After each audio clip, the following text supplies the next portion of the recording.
Audio Jungle। नमस्कार दोस्तों, आज की क्लास में हम पोषक पदार्थ देखने वाले हैं।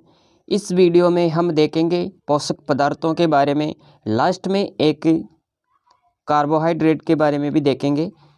और ये क्लास में उन सब विद्यार्थियों के लिए रिकॉर्ड कर रहा हूँ जो पशु परिचर की तैयारी कर रहे हैं उनके लिए, और जो किसी भी प्रतियोगी परीक्षा की तैयारी कर रहे हैं जिनमें साइंस से पूछी जाती है, तो ये सामान्य विज्ञान के रूप में हम यहाँ पर पढ़ रहे हैं। तो करते हैं आज की क्लास को शुरू और देखते हैं क्या है पोषक पदार्थ, क्या है इनके बारे में महत्वपूर्ण जानकारी। वे पदार्थ जो जीवों में विभिन्न प्रकार के जैविक कार्यों में और संपादन में आवश्यक होते हैं, उपयोगी होते हैं। पोषक पदार्थ ऊतकों और कोशिकाओं का निर्माण और टूट फूट में मरम्मत करते हैं। तो ये बातें आपको यहाँ पर नोट करनी है। घटकों के रूप में ये दो प्रकार के होते हैं। पहला जो रूप है आप याद रखें, यहाँ पर पहला जो घटक है वो है मुख्य घटक। मुख्य घटक क्या काम करते हैं? ऊर्जा देने का काम करते हैं। और इसके अंदर क्या क्या आ जाता है, तो यहाँ पर हमें याद रहना चाहिए कार्बोहाइड्रेट, वसा, प्रोटीन, न्यूक्लिक अम्ल। तो इस प्रकार आप यहाँ पर याद रखेंगे। अन्य घटक की अगर बात करें तो यहाँ पर आपको ध्यान रखना है, शरीर में संतुलन बनाए रखने वाले होते हैं ये, और इनमें विटामिन, खनिज लवण, जल ये आता है। दोस्तों अगर बात करें उपयोगिता के आधार पर, इनके कार्यों के आधार पर, तो हमें याद रहना चाहिए उपयोगिता के आधार पर ये चार प्रकार के होते हैं। ऊर्जा उत्पादक। दोस्तों ऊर्जा उत्पादक जो ऊर्जा देने का कार्य करते हैं, ऊर्जा देने का कार्य करते हैं। और इनमें क्या क्या आ जाता है, तो यहाँ पर देखो कार्बोहाइड्रेट, वसा, वृद्धि निर्माण और वृद्धि निर्माण शरीर की वृद्धि और निर्माण में सहायक होते हैं। और इनमें आता है दोस्तों क्या आ जाता है, आपको याद रखना है प्रोटीन। इसके बाद में और देखो उपापचयी नियंत्रण के आधार पर, उपापचय नियंत्रण के आधार पर, तो यहाँ पर शरीर में उपापचय क्रियाओं का नियंत्रण करना इनका यह मुख्य कार्य है। और कौन करता है, तो आपको याद रखना है दोस्तों विटामिन। इसके बाद में और आगे देखो आनुवांशिकी पदार्थ। और आनुवांशिक पदार्थ कौन कौन से हैं, हमें यहाँ पर याद रखना है। आनुवांशिक पदार्थ वे पदार्थ जो आनुवांशिकी गुणों को एक पीढ़ी से दूसरी पीढ़ी में स्थानांतरित करते हैं, ये इनका काम होता है। और इसके अंदर आप पढ़ते हैं न्यूक्लिक अम्ल। न्यूक्लिक अम्ल डीएनए और आरएनए से मिलकर बनता है। इसके बाद में कार्य के आधार पर देखो यहाँ पर ये भी चार प्रकार के होते हैं। और इसमें आपको क्या ध्यान में रखना है, तो याद रखें ऊर्जा देने वाले, जिनमें कार्बोहाइड्रेट और वसा, शारीरिक वृद्धि विकास में सहायक क्या क्या है, प्रोटीन, और उपापचय क्रियाओं का नियंत्रण करने में सहायक है विटामिन, खनिज लवण, जल, रेशे आदि, और वंशागति में सहायक है डीएनए, आरएनए। दोस्तों अब हम कार्बोहाइड्रेट के बारे में यहाँ पर पढ़ने वाले हैं। कार्बोहाइड्रेट को अच्छे से पढ़ेंगे, विस्तार से जानेंगे। कार्बोहाइड्रेट एक प्रकार की क्या है, शर्करा। दोस्तों कार्बोहाइड्रेट एक प्रकार की शर्करा है। शरीर को सर्वाधिक ऊर्जा 60% ऊर्जा इनसे मिलती है दोस्तों। तो यहाँ पर ध्यान रखना है, सर्वाधिक कार्बोहाइड्रेट किसमें होती है, चावल में। सबसे तीव्र ऊर्जा भी इन्हीं कार्बोहाइड्रेट से मिलती है, तो ये भी हमें याद रहना चाहिए। और कितनी मिलती है, तो यहाँ पर देखो 1 ग्राम कार्बोहाइड्रेट के अंदर 4 किलो कैलोरी होती है। 1 ग्राम वसा में 9 किलो कैलोरी, 1 ग्राम प्रोटीन में 4 किलो कैलोरी। तो ये फैक्ट आपको यहाँ पर याद रखना है। और इसके बाद में और देखो यहाँ पर हमें क्या देखना है, कार्बोहाइड्रेट।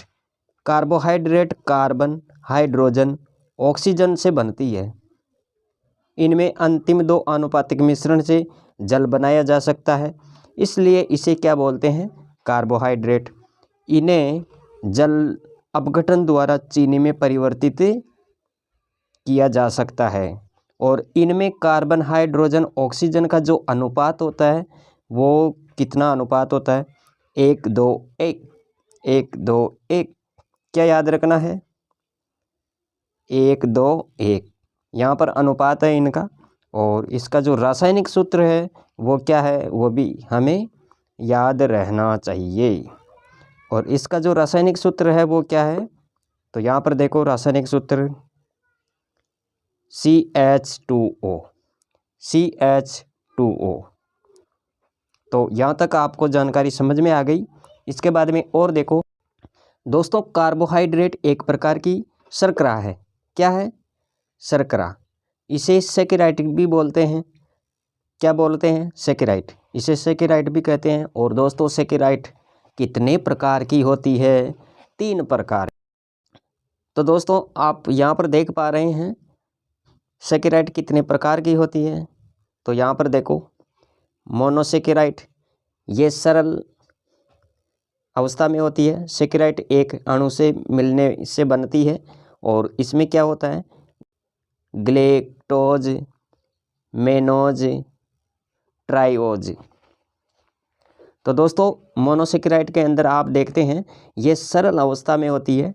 सैकेराइड का एक अणु के मिलने से बनती है। और इसमें ग्लूकोज, ग्लेक्टोज, मेनोज, ट्राइओज।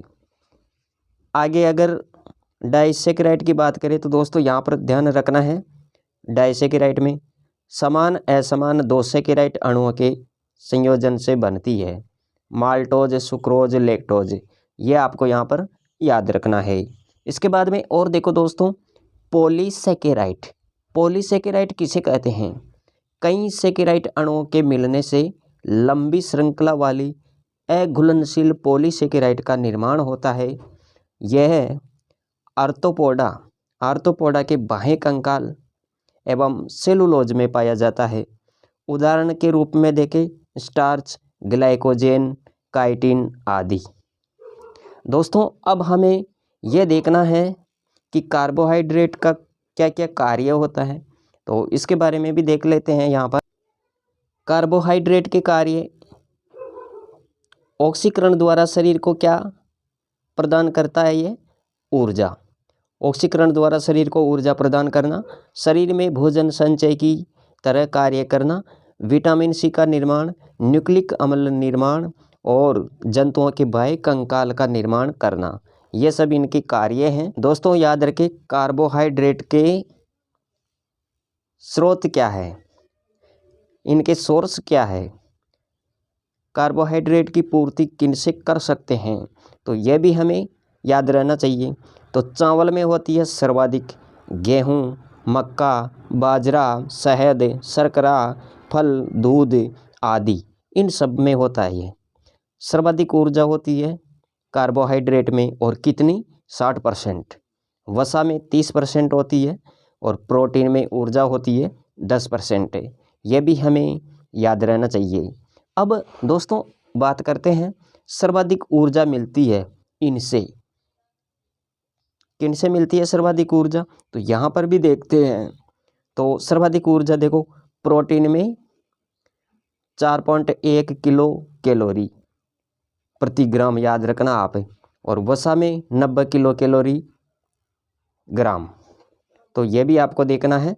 और दोस्तों शरीर में तीव्र ऊर्जा मिलती है कार्बोहाइड्रेट से, कार्बोहाइड्रेट में भी ग्लूकोज से, तो ये आपको नोट करना है। तो दोस्तों आज की क्लास आप लोगों को कैसी लगी कमेंट करके ज़रूर बताइए। और चैनल पर पहली बार देख रहे हो तो चैनल को भी सब्सक्राइब करें, क्योंकि मैं इसी प्रकार के वीडियो आप सबके लिए लेकर आता रहता हूं, जिनसे आपको सभी प्रतियोगी परीक्षाओं में काफ़ी मदद मिलती है।